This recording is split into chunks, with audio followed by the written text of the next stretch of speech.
د هلمند ولایت د نهرسلا ولسوالۍ د وزیر مانده د پوستې د ملور د عسکر دي. نو تقریبا 14 کسان پکې مړه شول، دغه 11 کسان پکې ګرفتار شول او 15 میله سپک او درنه وسله یې ورڅخه راغله.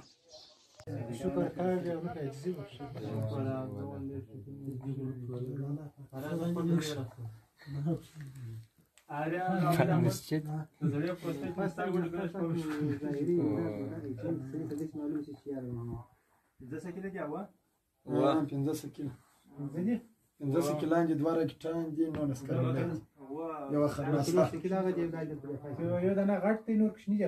3 کوچني دي، 3 کوچني دي، څلور کوچني دي، غټ 2 وانه نون يعني ماكسكين مراوي يعني ماكسكين شيلوا دغ غد ما تشيل دغ هذه دغ يا بلنس ما تشيلوا بلنس في كلان كما دي